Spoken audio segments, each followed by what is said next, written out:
जूही के पास शादी से पहले से एक कुत्ता था जो उसकी जान हुआ करता था। सारा दिन वो उस कुत्ते का किसी बच्चे की तरह ध्यान रखा करती थी। अरे क्या है बेटा, छोड़ भी दे इसे। कल को तेरी शादी हो जाएगी तो कैसे मैनेज करेगी ससुराल के काम के साथ कुत्ते का काम? माँ, ये कुत्ता नहीं है, प्लीज। तो क्या है ये, हाथी? अरे नहीं नहीं, राजकुमार है, बड़ी सल्तनत का है। पापा, जैसे आपका नाम है ना ओम प्रकाश, वैसे ही इसका नाम है रोमो। तो नाम लेकर बुलाओ ना इसे, रोमो। क्यों रोमो? हाँ हाँ, रूमो की अम्मा, जाकर खिला पिलाकर सुला अपने रूमो को और तैयार हो जा, लड़के वाले आ रहे हैं तुझे देखने।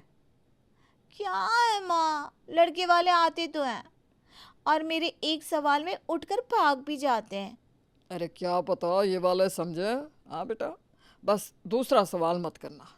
यहाँ तक तो ठीक है कि शादी के बाद मैं अपने कुत्ते को साथ रखूँगी। जहाँ तू ये बोल देती है ना कि मेरा कुत्ता शराबी है, उसके लिए रोज़ एक बोतल का इंतज़ाम करना होगा। अरे कोई नहीं करता तुझसे शादी। और नहीं तो क्या। अरे शादी के बाद धीरे से अपने पति को बता देना, वो तो मानेगा ना तेरी हर बात, क्यों? जूही को भी ये बात सही लगती है। लड़के वाले आते हैं, जूही हमेशा की तरह सवाल दाग देती है। वो रूमो मेरा कुत्ता क्या वो भी मेरे साथ रह सकता है शादी के बाद? मैं ना उसके बिना नहीं रह सकती। बचपन से रूमो मेरे साथ ही है। हाँ हाँ, क्यों नहीं, कुत्ता साथ ले आना बेटा, क्योंकि हमारे पास भी ना पहले एक कुत्ता हुआ करता था, लेकिन अब वो रहा नहीं। हाँ, बहुत प्यार करते थे हम उससे। पता है, रोज ताज़ा पनीर खाता था, मैं ही लेकर आता था। पता है, और बस बेटा, ये भी ना कुत्तों का बड़ा शौकीन है। वैसे आपका कुत्ता कुत्ता नहीं, सॉरी, क्या नाम है उसका? रूमो। रूमो नाम है। मुझे भी पसंद नहीं कि कोई रूमो को कुत्ता बोले। दोनों की सोच बड़ी मिलती है। मैं तो कहती हूँ शादी करवा देते हैं। हाँ हाँ, क्यों नहीं, फिर तो रिश्ता पक्का समझिए। तभी जूही बोल पड़ती है, मेरा एक सवाल और है। वो क्या है ना, मेरा रूमो खाने और पीने में। जूही, पापा ने क्या समझाया था? नहीं नहीं, बोलने दीजिए ना। क्या बेटा, क्या बोलना चाहती हो? वो क्या है ना, रूमो भी पनीर खाता है और आप लोगों को पता है पनीर की कीमत कितनी बढ़ रही है। अरे तो क्या हम भिखारी हैं? आपके कुत्ते को पनीर नहीं खिला सकते क्या? अरे हमारा बस चले तो हम क्या नहीं कर सकते।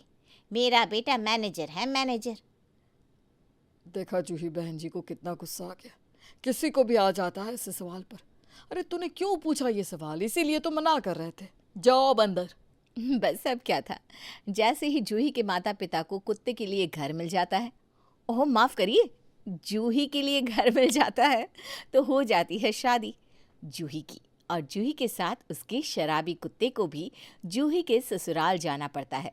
वहाँ सारी रस्मों रिवाज के बाद कमरे में, क्या बात है, मज़ा ही आ गया। शादी का माहौल मज़ेदार था, मैं तो खूब नाची थी।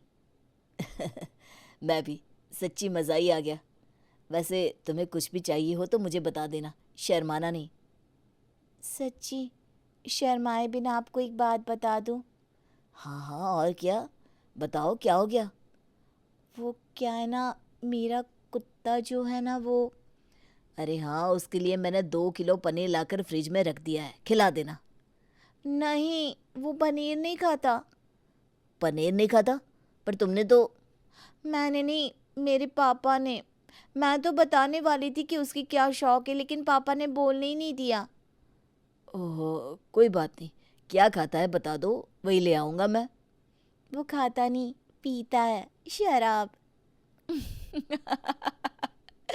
ये सुनकर पति के पैरों तले जमीन खिसक जाती है। वो परेशान सा हो जाता है कि ये क्या, कुत्ता शराब? अब नहीं नहीं, हमारे घर में तो शराब वराब नहीं आती। हाँ वो तो पता है, लेकिन अब कुछ करिए ना, वो कैसे जिएगा? देखिए कैसे उसकी आंखों में शराब की भूख दिख रही है। आखिर अपने आखिरी दिनों की और है। ऐसे में अगर उसे शराब नहीं मिली तो वो तो मर ही जाएगा। और वो मर गया तो मेरी मौत भी पक्की। नई नई बीवी के मुंह से मरने मारने की बात सुनकर बेचारा नया नया दूल्हा इमोशनल हो जाता है।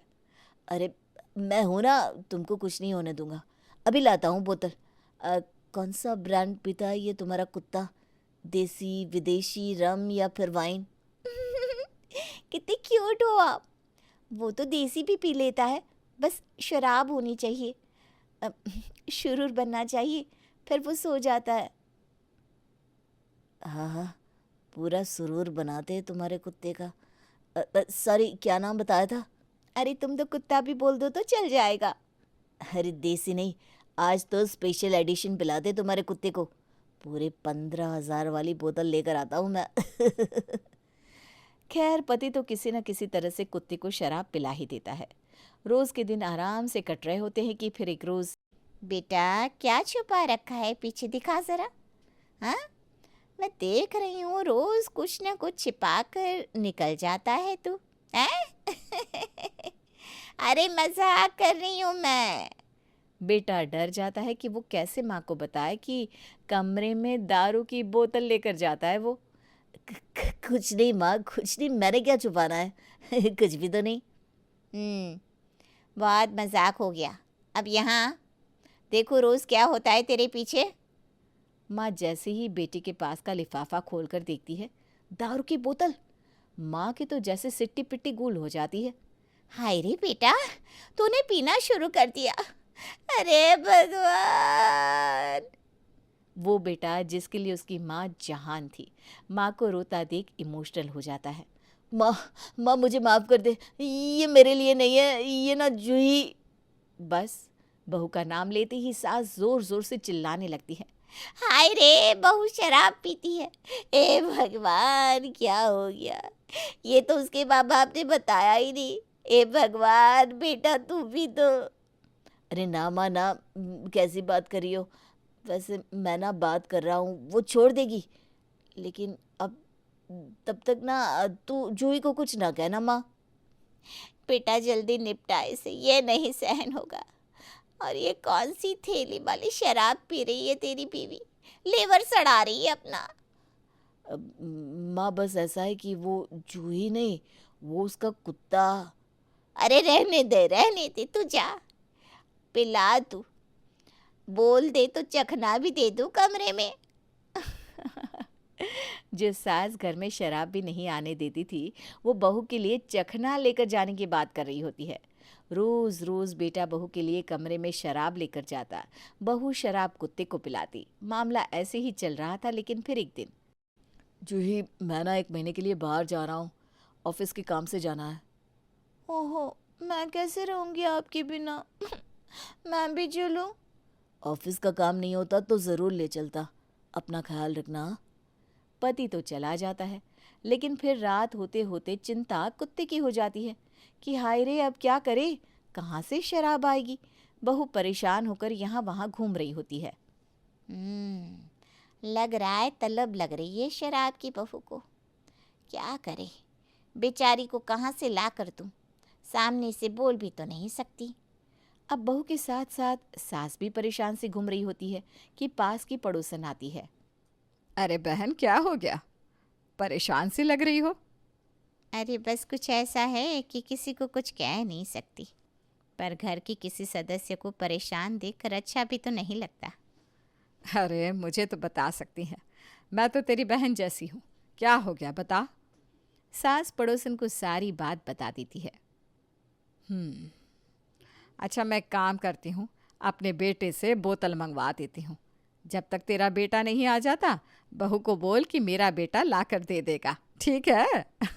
अब से परेशान ना होना। सास पड़ोसन की बात पर खुश हो जाती है।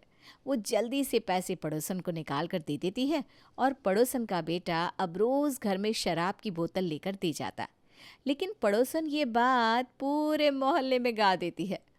एक रोज बहू घर के बाहर सब्जी लेने जा रही होती है कि अरे जूही क्या बात है, तुम्हारे तो ऐश है, इतनी ओपन माइंडेड सास।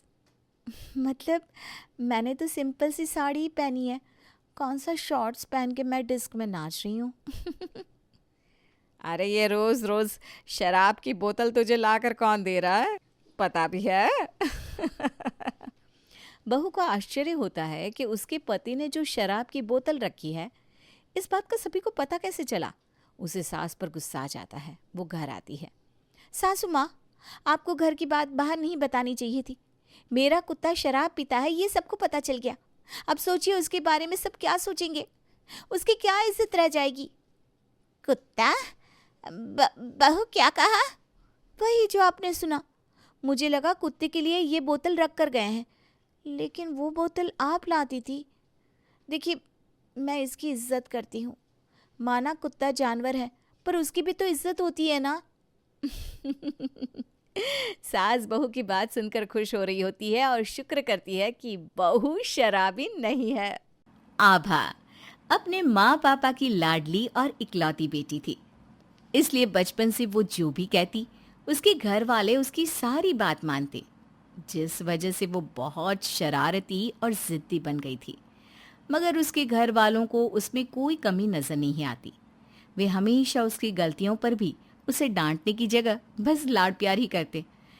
इसी वजह से आभा को भी कभी सही गलत की समझ नहीं आई। न वो घर का कोई काम करती और ना ही वो किसी से अच्छे से बात करती। सुबह सुबह का वक्त आभा अपने कमरे में सोकर उठती है और अपनी मम्मी को आवाज लगाती है। मम्मी, मैंने कितनी बार कहा है सुबह सुबह मेरी कॉफी मेरे कमरे में पहुंचा दिया करो। मम्मी कमरे में भागती हुई आती है। सॉरी बेटा, थोड़ी देर हो गई कॉफी लाने में। आपको पता है ना, मुझे उठते ही कॉफी चाहिए होती है, तो फिर देर कैसे हो गई? अरे पी लेना बेटा, कल से देर नहीं होगी। सॉरी बेटा, सॉरी। आभा अपनी कॉफी पीती है और उसके बाद तैयार होकर अपने दोस्तों के साथ शॉपिंग करने चली जाती है। कुछ समय बाद आभा के मम्मी पापा आभा की शादी के लिए लड़का पसंद करते हैं। बेटा, लड़का बहुत अच्छा है और परिवार भी बहुत अमीर है। तुम उस घर में बहुत खुश रहोगी। पापा, आपको पता है ना, मैं किसी का ऑर्डर नहीं मानती, इसलिए मेरी शादी ऐसे घर में करना जहाँ सिर्फ मेरा हुक्म चले। हाँ हाँ बेटा, तभी तो तेरी शादी इस घर में कर रहा हूँ। काफ़ी शरीफ लोग हैं, तू जैसा कहेगी वो लोग वैसा ही करेंगे। सुनो जी, मुझे तो आभा के लिए चिंता हो रही है। क्या वो लोग हमारी बेटी को इतने प्यार से रख पाएंगे? अरे हाँ हाँ, ज़रूर रखेंगे, बड़े शरीफ लोग हैं। आभा उस घर में बहुत खुश रहेगी। कुछ समय बाद आभा की शादी हो जाती है। आभा अपने ससुराल जाती है। वहाँ सब लोग उसका खुशी खुशी स्वागत करते हैं। आभा दिखने में बहुत सुंदर थी। ससुराल वाले और मेहमान उसकी खूबसूरती पर मर मिटते हैं। पड़ोस की औरत कहती है, मुबारक हो रोहित की मम्मी, बहू तो बहुत सुंदर लाई हो। हाँ, सही कह रही हो। हमारे रोहित की तो किस्मत ही खुल गई जो उसे इतनी सुंदर पत्नी मिली है। सभी औरतें एक साथ हंस देती हैं। अगले दिन आभा की सास जल्दी उठकर बहू की पहली रसोई की तैयारी शुरू कर देती है। वो बहुत खुश थी क्योंकि उनकी बहू की आज पहली रसोई है। उधर आभा 9 बजे सोकर उठती है और अपने कमरे से ही आवाज लगाती है, मम्मी मेरी कॉफी कहाँ है? मैंने कहा था ना, मेरे उठने से पहले मेरी कॉफी को मेरे कमरे में रख दिया करो। आभा की आवाज सुनकर सास दौड़ी दौड़ी उसके कमरे में जाती है और आभा से कहती है, अरे उठ गई बेटा, चलो जल्दी से तैयार हो जाओ। ओह शिट, मैं तो अपने ससुराल में हूँ। उठो बेटा, पहले ही बहुत देर हो चुकी है। क्या देर हो गई है? मैं तो रोज इतने ही बजे उठती हूँ। हाँ, मगर बेटा ये तुम्हारा ससुराल है और आज तो तुम्हें जल्दी भी उठना था। क्यों? मुझे जल्दी क्यों उठना था? क्योंकि आज तुम्हारी पहली रसोई है बेटा। अब ये क्या भला है? बहू जब ससुराल में पहली बार खाना बनाती है तो उसे पहली रसोई कहते हैं। ये रस्म होती है जो सबको निभानी। आभा चिढ़ते हुए अपने बिस्तर से उठती है। सिखा दूंगी माय फुट। ये समझती क्या है अपने आप को? इसे पता नहीं कि मैं कौन हूँ। कोई बात नहीं, आज पहला दिन है, इनकी बात मान लेती हूँ। कल के बाद मैं बताऊंगी कि मैं कौन हूँ। थोड़ी देर के बाद आभा तैयार होकर किचन में आती है और सास के साथ मिलकर अपनी पहली रसोई की रस्म पूरी करती है। सास ससुर उसे पहली रसोई बनाने की खुशी में तोहफा देते हैं, जिसे लेकर वो बहुत खुश हो जाती है। चलो फाइनली सुबह से कुछ तो अच्छा हुआ। देखे तो सही तोहफे में क्या है। अगले दिन आभा फिर से लेट उठती है। सासू माँ कमरे में आती है और आभा को जगाते हुए कहती है, बहू उठो, रोहित को ऑफिस जाना है, नाश्ता नहीं बना कर दोगी क्या? सोने दो ना मुझे। रोहित को ऑफिस के लिए देर हो रही है। उसे ऑफिस जाना है तो मैं क्या करूं? मेरे यहाँ आने से पहले भी तो वो ऑफिस जाते थे ना, तब नाश्ता कौन बनाता था? उसी को बोल दो आज भी बना दे। आभा की सास उदास होकर कमरे से बाहर चली जाती है। रोहित अपनी मम्मी से पूछता है, क्या हुआ माँ, आप उदास क्यों हो? आभा सोकर नहीं उठी क्या? नहीं बेटा। रोहित गुस्से में अपने कमरे में जाता है। आभा तुम्हें समझ में नहीं आ रहा क्या? सब लोग तुम्हें जगा रहे हैं, उठो, मुझे ऑफिस जाना है। तुम्हें ऑफिस जाना है तो जाओ ना, मुझे क्यों जगा रहे हो? मुझे थोड़ी ना ऑफिस जाना है। रोहित नाराज होकर ऑफिस चला जाता है। अब हर दिन आभा की रोहित और उसके घर वालों के साथ किसी न किसी बात को लेकर लड़ाई होती रहती, जिसके नतीजे में एक दिन आभा गुस्से में सीधा पुलिस स्टेशन पहुंच जाती है। सर, मेरे ससुराल वाले मुझे बहुत परेशान करते हैं। वो मुझसे हर दिन लड़ते रहते हैं, यहाँ तक कि वो मुझे दहेज के लिए भी परेशान करते हैं। मैडम, आप अपनी कंप्लेंट लिखवा दीजिए, हम आपकी शिकायत पर तुरंत कार्रवाई करेंगे। थोड़ी देर के बाद आभा पुलिस को लेकर अपने ससुराल पहुंच जाती है। आप लोगों के खिलाफ शिकायत दर्ज हुई है। आप लोग अपनी बहू को परेशान करते हैं और उससे दहेज की मांग करते हैं। अरे नहीं नहीं इंस्पेक्टर साहब, ये बिल्कुल झूठ बोल रही है। हमने कभी इससे दहेज नहीं मांगा, बल्कि यह खुद हमसे लड़ती रहती है, घर का कोई काम नहीं करती। देखिए, आप लोगों के खिलाफ कंप्लेंट है तो मुझे तो कार्रवाई करनी पड़ेगी। आप सब लोगों को मेरे साथ पुलिस स्टेशन चलना होगा। सर, आप हमारी बात को समझने की कोशिश कीजिए। मेरी पत्नी झूठ बोल रही है, ये हम पर झूठा इल्ज़ाम लगा रही है। हमने कभी इससे कोई पैसे नहीं मांगे। आपको जो कहना है थाने में चलकर कहिएगा। पुलिस वाले आभा के ससुराल वालों को गिरफ्तार करके पुलिस स्टेशन ले जाते हैं। घर के सारे पड़ोसी बाहर निकलकर ये देख रहे होते हैं। जब सुंदर बहू आई थी तो बड़ा इतरा रही थी, लो अब इसी बहू ने जेल की हवा खिला दी। इधर आभा मन ही मन बहुत खुश थी। वो खुशी खुशी अपने घर जाती है और अपने मम्मी पापा को सारी बात बताती है, जिसे सुनकर आभा के पापा बहुत नाराज होते हैं। ये तुमने क्या किया आभा? तुम्हारा दिमाग तो खराब नहीं हो गया? पापा, आप नाराज क्यों हो रहे हो? उन्होंने मुझे तंग करके रखा था, इसलिए मैंने उन्हें जेल की हवा खिला दी। मैंने कुछ गलत नहीं किया। आप आभा को क्यों डांट रहे हैं? उसने कुछ गलत नहीं किया। अगर कोई उसे तंग करेगा तो वो थोड़ी ना छोड़ देगी। ये हमारे लाड़ प्यार का नतीजा है कि ये इतनी बिगड़ गई, इसे सही और गलत का फर्क भी समझ में नहीं आता। आपको ज़्यादा परेशान होने की ज़रूरत नहीं है। आभा ने जो किया ठीक किया है। अरे मेरी बेटी उस घर की बहू है, कोई नौकरानी नहीं जो घर का काम करेगी। मैंने उसे कितने लाड़ प्यार से पाला है। उसी लाड़ प्यार का नतीजा है कि वो अपने ससुराल वालों को झूठे केस में फंसाकर जेल भिजवा कर आई है। आभा, तुम अभी के अभी पुलिस स्टेशन जाओ और अपनी कंप्लेंट वापस लो, नहीं तो मुझसे बुरा कोई नहीं होगा। मैं ऐसा कुछ नहीं करने वाली। अगर तुम कंप्लेंट वापस नहीं लोगी तो मैं तुम्हें इस घर में रहने की परमिशन नहीं दूंगा। पापा, आप मुझसे ऐसे कैसे कह सकते हैं? आप मुझे क्यों डांट रहे हैं? काश मैंने तुम्हें पहले डांटा होता तो आज तुम ऐसी ना होती। आप कुछ भी कर ले, मैं अपनी कंप्लेंट वापस नहीं लूंगी। ठीक है, तो फिर तुम इस घर में भी नहीं रह सकती। अरे ये आप क्या कह रहे हैं? अगर तुम्हें अपनी बेटी से इतना ही ज़्यादा प्यार है तो तुम भी उसके साथ जा सकती हो, मगर मैं इसकी गलती में इसका साथ नहीं दूंगा। आभा गुस्से में घर से बाहर चली जाती है, पर अब उसे समझ में नहीं आ रहा था कि वो जाए तो कहाँ। थोड़ी देर इधर उधर घूमने के बाद वो काफ़ी परेशान होने लगती है। उसे भूख भी लग रही थी और इस तरह धूप में घूमने की उसे आदत भी नहीं थी। अब आभा को अपनी इस हालत पर रोना आने लगता है। मैं कहाँ जाऊँ? अपने घर वापस नहीं जा सकती और ससुराल वालों को मैंने जेल भेज दिया है। मेरा तो अब कोई घर भी नहीं है। ये सोचकर आभा को अपनी इस हालत पर रोना आता है। थोड़ी देर के बाद वो सीधे पुलिस स्टेशन जाती है। इंस्पेक्टर साहब, मुझे अपनी कंप्लेंट वापस लेनी है। मगर मैडम, थोड़ी देर पहले ही तो आपने कंप्लेंट लिखवाई है। हाँ, मुझे याद है, मगर अब मुझे अपनी गलती का एहसास हो गया। मैंने झूठी कंप्लेंट लिखवाई थी। मेरे ससुराल वाले मुझे परेशान नहीं करते, बल्कि मैं ही उन्हें तंग करती रहती हूँ, और ये बात मुझे अब अच्छे से समझ में आ गई है। मैडम, ये पुलिस स्टेशन है, आपका घर नहीं जहाँ आप जो चाहे करते रहें। सर, मैं आपके आगे हाथ जोड़ती हूँ, प्लीज इन्हें छोड़ दीजिए। मैं ऐसी गलती दोबारा कभी नहीं करूँगी। इंस्पेक्टर आभा के ससुराल वालों को जेल से बाहर निकाल देते हैं।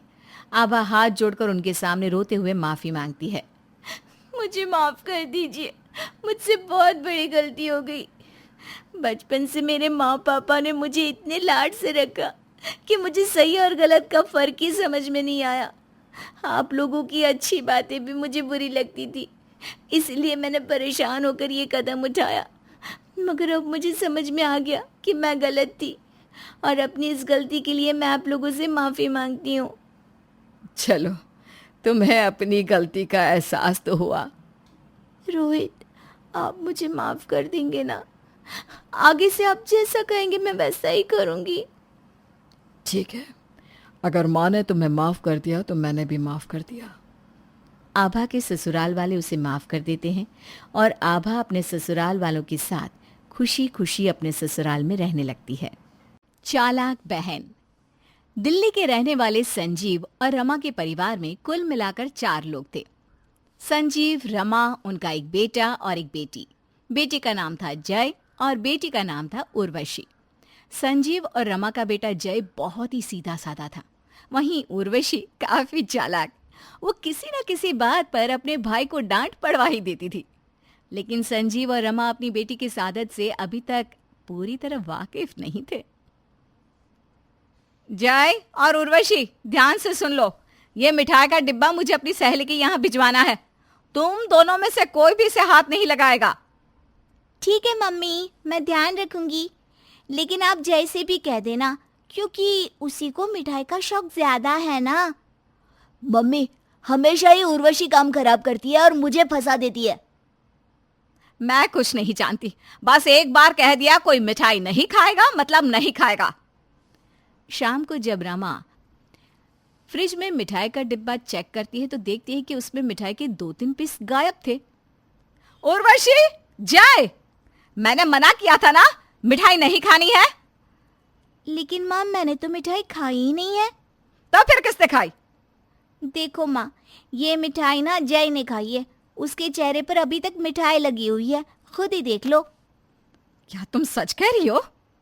माँ, उसके कमरे में जाकर देखो ना, गहरी नींद में सोया है, लेकिन पूरे चेहरे पर मिठाई खाने के निशान हैं।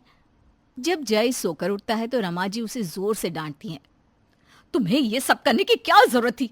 मैंने तुमसे कहा था ना कि ये मिठाई का डिब्बा मुझे अपनी सहेली को देकर आना है। अरे क्या हुआ, क्यों डांट रही हो मेरे बेटे को? इसकी हरकतें ही कुछ ऐसी हैं। मैंने मिठाई खाने से मना किया था, लेकिन फिर भी खाई मिठाई। नहीं माँ, मैंने कोई मिठाई नहीं खाई, मैं सच कह रहा हूँ। ये जरूर इस उर्वशी का काम है। अरे, एक तो गलती करता है, ऊपर से मुझे ब्लेम करता है। जय को रमा और संजीव से खूब डांट पड़ती है। ये देखकर उर्वशी धीरे धीरे मुस्कुराती है और मन ही मन कहती है, आज तो मजा आ गया, खूब सारी मिठाई भी खा ली और सारी की सारी डांट जय को पड़वा दी। इसे कहते हैं तेज दिमाग। कुछ दिनों के बाद। पापा, मैं कॉलेज जा रही हूँ। अरे बेटा, लेकिन इतनी जल्दी? तुम्हारा कॉलेज तो 10 बजे शुरू होता है ना। पापा, मेरी ना एक्स्ट्रा क्लास है, तो मुझे उसके लिए जाना पड़ेगा। पापा, ये झूठ बोल रही है, इसकी कोई एक्स्ट्रा क्लास नहीं है, अपनी सहेलियों के साथ घूमने जाएगी ये। पापा, ऐसा कुछ भी नहीं है, सच में मेरी एक्स्ट्रा क्लास है। आप चाहे तो मेरे कॉलेज आकर पता कर लीजिए। अरे नहीं नहीं बेटा, मैं तुम पर विश्वास करता हूँ, जाओ तुम। उर्वशी कॉलेज का बहाना करके अपनी सहेलियों के साथ घूमने चली जाती है, लेकिन रास्ते में उसे जय मिल जाता है। तुम तो पापा से कहकर आई थी कि तुम्हारे कॉलेज में एक्स्ट्रा क्लास है। वो क्या है ना भाई, देख तू मम्मी पापा को मत बताना, मेरी सहेली बहुत फोर्स कर रही थी इसलिए मुझे आना पड़ा। अच्छा ठीक है, मैं किसी को कुछ नहीं बताऊंगा, लेकिन तू भी मेरी शिकायत पापा से नहीं करेगी। मैं भी तो यहाँ घूमने आया हूँ। अरे बिल्कुल भी नहीं, मैं अपने भाई की शिकायत क्यों करूंगी। अच्छा चल, तेरे दोस्तों के साथ तेरी एक अच्छी सी फोटो खींच देती हूँ। अरे वाह, आज तो तुझे बड़ा प्यार आ रहा है अपने भाई पर। उर्वशी अपने मोबाइल फोन से जय की एक फोटो खींचती है। जय खुश हो जाता है। शाम को जब उर्वशी और जय घर पहुंचते हैं, उर्वशी, तुम्हारी सहेली सौम्या तो कह रही थी कॉलेज में कोई एक्स्ट्रा क्लास नहीं थी, कहाँ गई थी तुम? अरे नहीं माँ, उसे पता नहीं होगा, हमारी तो एक्स्ट्रा क्लास थी, आप जय को ही पूछ लीजिए ना। सॉरी उर्वशी, लेकिन तुम्हें मम्मी पापा से झूठ नहीं बोलना चाहिए। तुम साफ साफ क्यों नहीं कह देती कि तुम अपने दोस्तों के साथ घूमने गई थी? उर्वशी, क्या जय सही कह रहा है? तुमने हमसे झूठ बोला? पापा, झूठ तो ये जय बोल रहा है, बात ये है कि घूमने मैं नहीं बल्कि ये गया था। और तुम्हारे पास इस बात का सबूत क्या है? वो क्या है ना पापा, मेरी एक सहेली ने जय को इसके दोस्तों के साथ देख लिया था और उसकी फोटो खींचकर मुझे भेज दी, ये देखो। अरे हाँ जय, ये तो तुम्हारी फोटो है। अपनी बहन पर झूठा इल्जाम लगाते शर्म नहीं आती तुम्हें? कमरे में जाने के बाद, तुम कितनी चालाक हो उर्वशी, घूमने खुद गई और फंसा मुझे दिया। देख लूंगा मैं तुम्हें। अरे जाओ जाओ, ये तो वक्त बताएगा कौन चालाक है कौन बेवकूफ। कुछ समय के बाद घर में उर्वशी की शादी की बात चलती है, लेकिन उर्वशी पहले से ही एक लड़के को पसंद करती थी।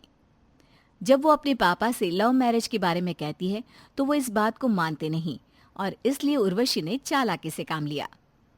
अरे जय, तूने अब तक अपनी गर्लफ्रेंड के बारे में पापा को नहीं बताया? लेकिन तुझे इस बारे में इतना इंटरेस्ट क्यों है? अरे तू ना एकदम पागल है, क्या तुझे उससे शादी नहीं करनी? बिल्कुल करनी है, मैं उससे बहुत प्यार करता हूँ। देख ले, अगर मेरी अरेंज मैरिज हो गई ना तो मम्मी पापा तेरी लव मैरिज कभी नहीं होने देंगे। लेकिन शादी तो मैं अपनी गर्लफ्रेंड से ही करूंगा, मैं उससे बहुत ज्यादा प्यार करता हूँ। एक काम कर, तू सीधा सीधा जाकर मम्मी पापा को ये बात बता दे। उससे क्या होगा? देख, मेरी तो अरेंज मैरिज होनी है, लेकिन अगर तू मम्मी पापा को अपने गर्लफ्रेंड के बारे में बता देगा तो हो सकता है वो लव मैरिज के लिए मान जाए। तो एक काम करना, अपनी गर्लफ्रेंड को मेरी शादी में बुला लेना और उसको कहना कि वो मम्मी पापा को अच्छे से इम्प्रेस कर दे।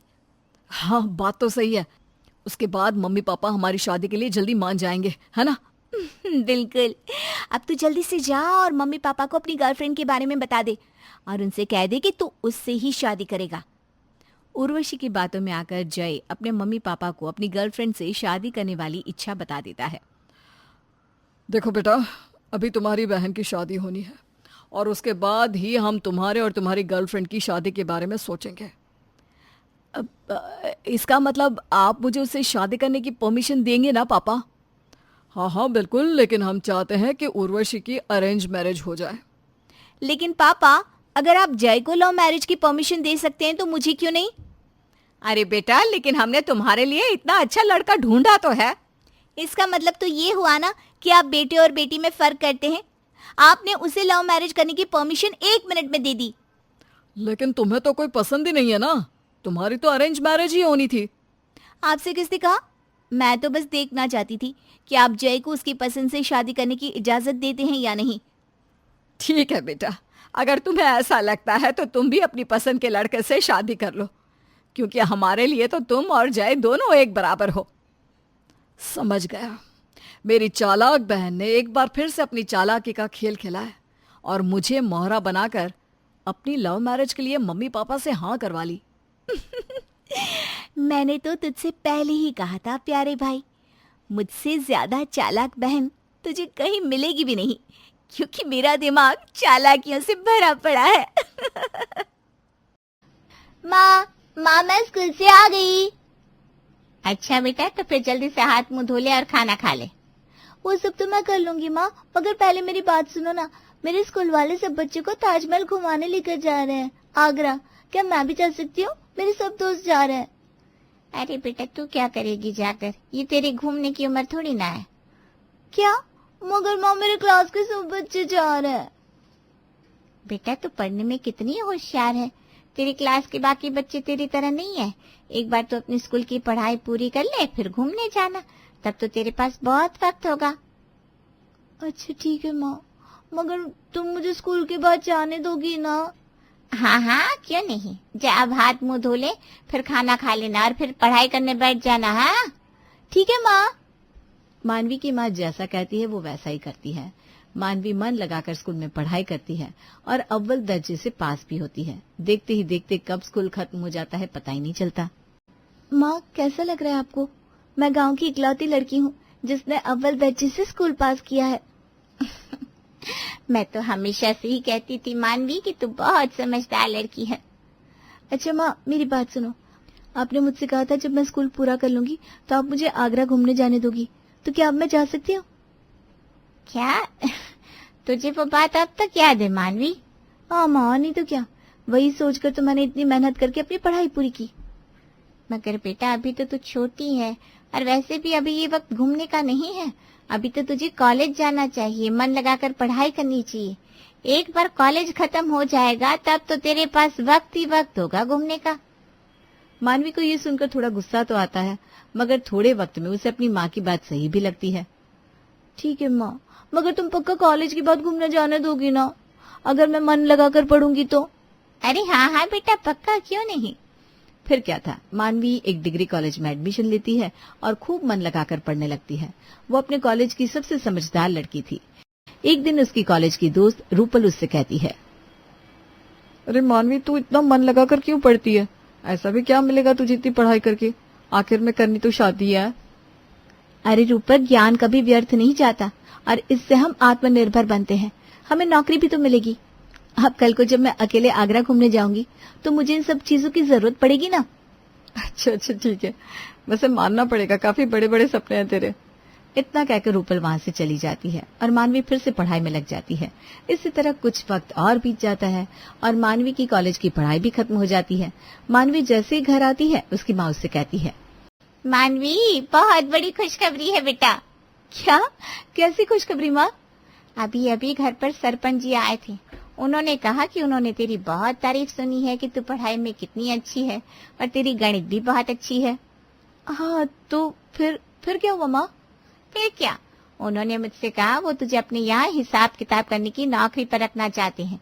वो तुझे इसके अच्छे पैसे भी देंगे, पूरे 15,000 रुपए। क्या 15,000? ये तो बहुत ज्यादा है माँ। हाँ बेटा, यही तो खुशखबरी है। उन्होंने कहा तू कल से ही नौकरी पर जा सकती है, इसलिए कल से जाने की सारी तैयारी कर ले बेटा। मगर ये सुनकर अचानक से मानवी के चेहरे की सारी खुशी गायब हो गई। मगर माँ, आपने मुझसे वादा किया था आप मुझे कॉलेज के बाद आगरा घूमने जाने देंगी। क्या मानवी, तू पागल है क्या? अभी आगरा जाना जरूरी नहीं है। जरूरी ये है कि तू ये नौकरी अच्छे से करे और अपनी शादी के लिए थोड़ा पैसा जमा करे। कुछ ही दिनों में एक अच्छा सा लड़का ढूंढ दूंगी और तेरी शादी कर दूंगी, फिर तू आराम से अपने पति के साथ घूमने जाना, ठीक है? ये सुनकर मानवी गुस्से में अपने कमरे में चली जाती है और सोचती है, क्या अब मुझे और इंतजार करना पड़ेगा? पता नहीं मैं असल में कब जा पाऊंगी आगरा घूमने। आखिर इसमें इतनी भी बड़ी क्या बात है, बस कुछ ही दिन तो लगते हैं घूमने में। मगर शायद माँ सही कह रही हैं और मैं उनकी बात भी तो नहीं टाल सकती। यही सब सोचते हुए मानवी सो जाती है। अगले ही दिन से वो खुद को नौकरी पर जाने के लिए तैयार कर लेती है और काम पर जाना शुरू कर देती है। ये काम कितना मुश्किल है, मैं तो बहुत ज्यादा थक जाती हूँ। सुबह जाना और फिर सीधा शाम को घर लौटना। तभी वहां मानवी की माँ खाना लेकर आती है और उससे कहती है, ये ले बेटा, खाना खा ले। आजकल तू काम पर इतनी मेहनत जो करने लगी है। हाँ माँ। बेटा, मैंने तेरे लिए गांव में ही एक बहुत अच्छा रिश्ता देखा है। लड़के वाले बहुत अच्छे हैं और तो और वो दहेज भी नहीं लेंगे, है ना? एकदम कमाल की बात। अच्छा माँ, हाँ अच्छी बात है। और बेटा, वो लड़का तेरे ही कॉलेज का पढ़ा हुआ है, उसका नाम कुणाल है। तू उसे जानती है क्या? कुणाल? हाँ माँ, वो तो मेरे कॉलेज का सबसे होशियार लड़का था, मैं उसे जानती हूँ। अच्छा, क्या वो तुझे पसंद है? अब तो वो एक बहुत अच्छी सरकारी नौकरी भी कर रहा है। हाँ माँ, पसंद तो है, पर क्या अभी शादी करना बहुत जल्दी नहीं होगा? अरे इसमें जल्दी क्या, अगर हम एक बार रिश्ते की बात तय कर देंगे तब जाकर अगले साल तक शादी हो पाएगी। अब तू ही बता, क्या ये जल्दी है? मगर माँ, मेरे घूमने का क्या? मैं कब घूम पाऊंगी? अरे बेटा, मैंने कहा ना शादी के बाद अपने पति के साथ घूमना। और तुझे तो वो पसंद भी आया ना, तू तो जानती है उसे, वो जरूर तुझे घुमाएगा। ठीक है माँ। एक बार फिर से मानवी अपने आप को मना लेती है और शादी के लिए हाँ बोल देती है। 1 साल के अंदर मानवी की शादी कुणाल से हो जाती है। कुणाल एक अच्छा लड़का था, लेकिन मानवी की तरह ही वो भी अपने कामों में काफी व्यस्त रहता था। एक दिन, कुणाल जी सुनिए ना, मुझे आपसे एक जरूरी बात करनी है। हाँ हाँ बोलो मानवी। कुणाल जी, मेरा हमेशा से एक सपना था कि मैं आगरा जाऊं घूमने। अच्छा, तो इसमें मैं क्या कर सकता हूँ मानवी? वो मैं चाहती हूँ कि हम आगरा घूमने जाएं। मेरी माँ भी मुझसे हमेशा कहती थी, जब शादी हो जाए तो पति के साथ जाना। तो चलिए ना, हम आगरा घूमने चलते हैं, हम ताजमहल भी देखेंगे। क्या मानवी, तुम देखती तो हो मैं अपने काम में कितना व्यस्त रहता हूँ। ऐसे में मैं तुम्हें घूमने कैसे ले जा सकता हूँ? कुणाल की ऐसी बातें सुनकर मानवी को बहुत दुख होता है। उसे इतना उदास देखकर कुणाल कहता है, तुम चिंता क्यों करती हो मानवी? एक काम करेंगे, हम अगले महीने चलेंगे, ठीक है? ये सुनकर मानवी की आंखों में एक चमक आ जाती है। क्या सच में? सच में हम अगले महीने ताजमहल देखने जाएंगे? हाँ हाँ वही जाएंगे। अब मुझे खाना मिलेगा कि नहीं मैडम? अब भी लाती हूँ, मैंने आपका मनपसंद राजमा चावल बनाया है। वाह, फिर तो आज खाने में मजा ही आ जाएगा। जल्दी से ले आओ, बड़ी भूख लग रही है मानवी।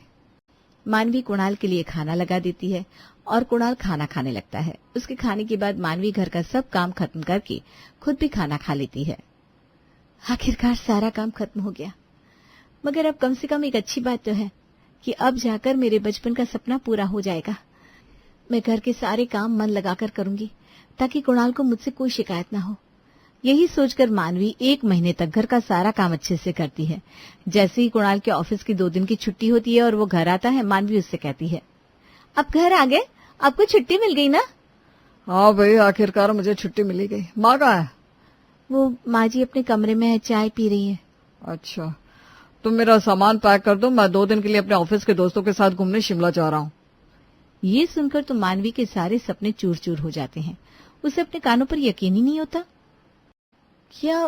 मगर आप तो मेरे साथ आगरा घूमने जाने वाले थे ना? क्या? अरे हाँ, वो तो हम बाद में भी कभी भी जा सकते हैं। अभी मेरा दोस्तों के साथ जाना ज्यादा जरूरी है। इतनी मुश्किल से तो मुझे छुट्टी मिली है। हम कभी और चलेंगे, ठीक है? मगर आपने मुझसे वादा किया था। वो मानवी, मेरा दिमाग खराब मत करो। ये सुनकर मानवी की सास बाहर आती है और कहती है, क्या हो रहा है यहाँ पर? माँ, मैं अपने दोस्तों के साथ 2 दिन के लिए शिमला जा रहा हूँ, और ये मानवी, उसने आगरा जाने की जिद पकड़ रखी है। थोड़ा समझाओ इसको। अरे बहू, पूरी जिंदगी पड़ी है, फिर कभी भी चले जाना। ये कुणाल की आखिरी छुट्टी थोड़ी ना है। अपनी सास के आगे मानवी कुछ नहीं बोल पाती। जी ठीक है माँ जी। चलो जाओ, अब इसका सामान पैक कर दो और खाना लगा दो, बेचारा भूखा होगा। ठीक है माँ जी। मानवी सारा काम कर देती है और फिर आकर अपने कमरे में चुपचाप बैठ जाती है। उसे देखकर कुणाल कहता है, अरे मानवी देखो, ऐसे मुंह मत फुलाओ, हम पक्का अगले महीने चलेंगे घूमने। ठीक है। लेकिन इसी तरह कई महीने बीत जाते हैं और कुणाल हर बार मानवी को घुमाने की बात किसी न किसी तरह से टाल ही देता है। आखिरकार कई महीनों बाद मानवी और कुणाल की जाने की तैयारी बनती है। आखिरकार हम जा रहे हैं आगरा घूमने। मैं बहुत खुश हूँ। कितना मजा आएगा ना ताजमहल घूमने में। हाँ सही कहा तुमने मानवी, मजा तो आएगा, मगर सिर्फ तुम्हें, मैं तो जबरदस्ती जा रहा हूँ। क्या आप भी? तभी मानवी कुछ सामान उठाकर रखने लगती है कि अचानक उसे चक्कर आने लगते हैं और वो बेहोश हो जाती है। अरे ये क्या मानवी, होश में आओ, तुम ठीक तो? अरे क्या हुआ बहू को?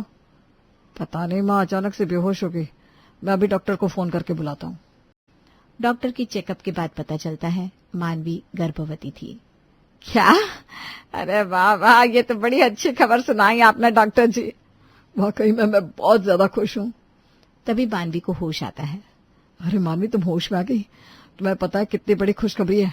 हमारे घर में एक छोटा सा बच्चा आने वाला है। मैं पापा बनने वाला हूँ। मैं बहुत खुश हूँ। क्या आप सच कह रहे हैं? ये तो बहुत खुशी की बात है। मैं तो सारे मोहल्ले में देसी घी की मिठाइयाँ बंटवाने जा रही हूँ। सभी लोग कमरे से बाहर चले जाते हैं। मानवी अकेले में सोचती है, बाकी सब तो ठीक है, मैं भी बहुत खुश हूँ, लेकिन मेरी ताजमहल देखने की इच्छा का क्या करें? उसके बारे में तो कोई बात ही नहीं कर रहा। मानवी समझ गई थी शायद अब घूमने जाने के बारे में कहने का कोई फायदा नहीं, क्योंकि अब सबका ध्यान केवल बच्चे पे है। इसलिए मानवी चुप हो जाती है। 9 महीने बाद वो एक बेटी को जन्म देती है। कितनी प्यारी आंखें है मेरी गुड़िया रानी की, एकदम कुणाल पे गई है और इसका रंग एकदम बहू रानी की तरह है। जी माँ जी, आपने सही कहा। आज मैं बहुत खुश हूँ मानवी। बताओ तुम्हें क्या चाहिए? जो मांगूंगी वो दूंगा। आज मेरी प्यारी बेटी जो मेरी दुनिया में आई है। ये सुनकर मानवी सोच में पड़ जाती है।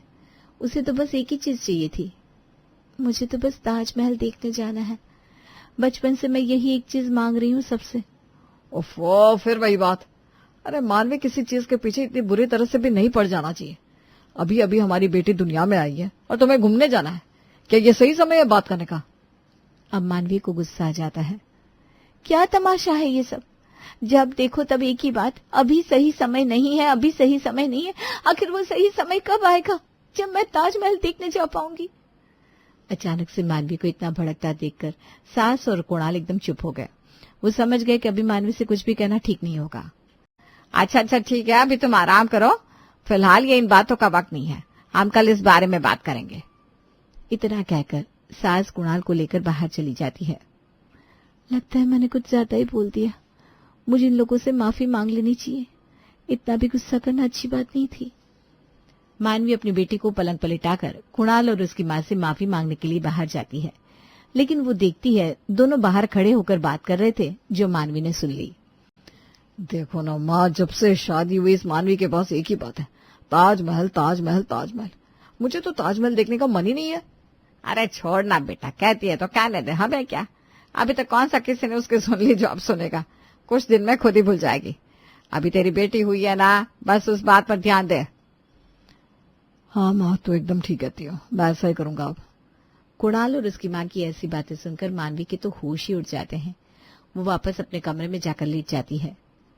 मेरी बस एक ही इच्छा थी, और ये लोग सोच रहे हैं कि मैं अपना बचपन का सपना भूल जाऊं।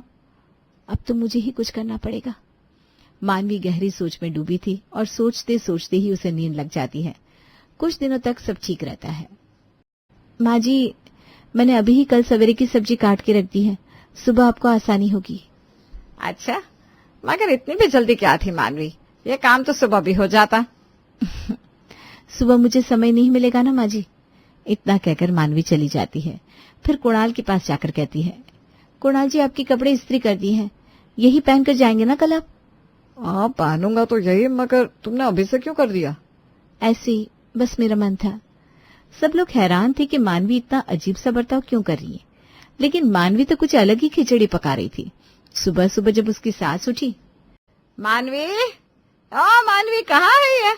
मेरी आवाज सुनाई नहीं दे रही है क्या जिसे? अरे चाय ला। अरे माँ, मानवी कमरे में नहीं है, क्यों चिल्ला रही हो? है? कमरे में नहीं है तो फिर कहाँ गई? अब मुझे क्या पता, होगी कहीं किसी कोने में।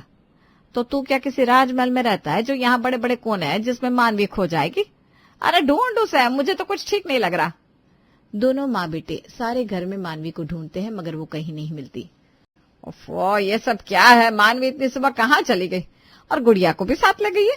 जरा उसके मायके तो फोन मिला। कुणाल मानवी के मायके में और दोस्तों के पास फोन मिलाता है, लेकिन मानवी किसी के पास नहीं गई थी। कुणाल के फोन पर तभी मानवी का फोन आता है। हेलो मानवी, कहाँ हो तुम? ये क्या तरीका है, बिना बताए कहाँ चली गई हो? अरे अरे, एक साथ इतने सवाल एक एक करके पूछिए ना। और इतने बौखलाए हुए क्यों हैं? लगता है माँ जी ने अभी तक आपको चाय नहीं दी। बकवास बंद कर मानवी, जल्दी बता कहाँ है तू? मैं ताजमहल देखने आगरा जा रही हूँ। मानवी की बात सुनकर उसकी सास और कुणाल दोनों दंग रह जाते हैं। क्या? आगरा? पागल हो गई हो क्या मानवी? ऐसे अकेले तुम इतनी दूर कैसे जा सकती हो? हाँ, और वो भी गुड़िया को साथ लेकर? वाह, अगर मैं आप लोगों से पूछती तो आप कहते अभी नहीं, गुड़िया को थोड़ा बड़ा हो जाने दे तब जाना, है ना?